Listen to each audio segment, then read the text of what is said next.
the other weapon that imperialism uses, which is a challenge for a Pan-African renaissance, there's religion.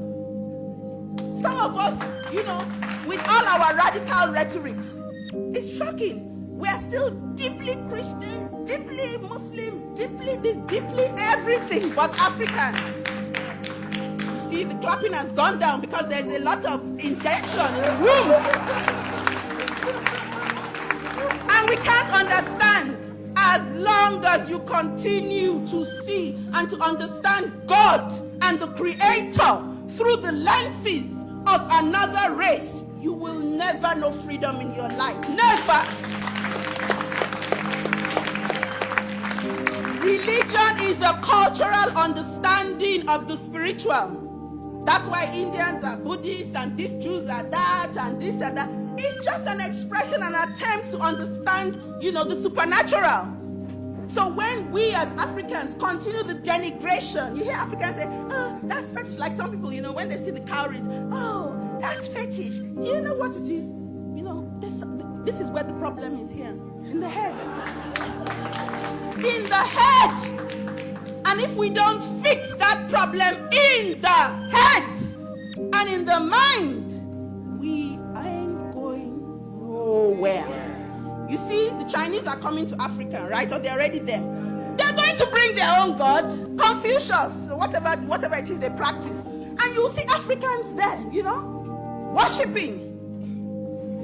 There must be a cultural revolution also. If there is no cultural revolution, our political revolution will not succeed. It will be hijacked and defeated. Because while we've done half of it here in the mind, because there's here and then there's here. That's why there's so many of us in church. If you go to Africa, my God, when some of the big churches have their congregation, 10,000 people at one service.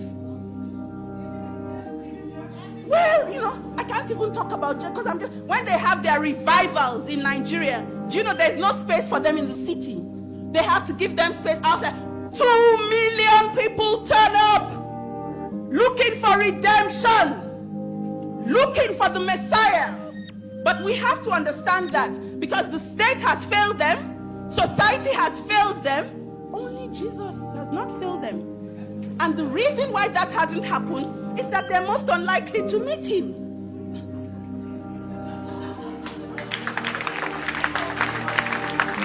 The same thing. And I don't mean to upset any of the Christians here. I come from a Christian home, a background, we're serious Catholics. My mom has got her big shrine in our house. All right? So I know what I'm talking about. But in coming into revolutionary consciousness, you begin to ask yourself questions. You begin to free your mind. If we want to get free. Because there's some of us who don't want to get free. I must tell you that. There are lots of, they want to be a bit more comfortable. They want to have access to the same privileges that white people have. Not understanding that Europeans had to steal our resources and murder our people before accessing those privileges. So, for those Africans who want the same privileges, I always advise them to go and look for a brand new race of people that they can exploit. A brand new territory somewhere that they can exploit in order to have those resources. Because some of us want orange juice without oranges.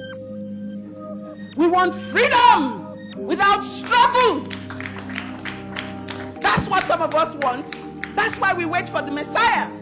Because you see, the Messiah is going to bring it, you see. We'll be folding our arms like this, and the Messiah will bring it right up to us. Say, here you go, good people. You deserve it. You're deceiving yourselves. And if we're not careful, in the next 30, 40, and 50 years, our children will come again, whether we assemble in London, in Lagos, in Accra, in wherever, and have the same discussion all over again.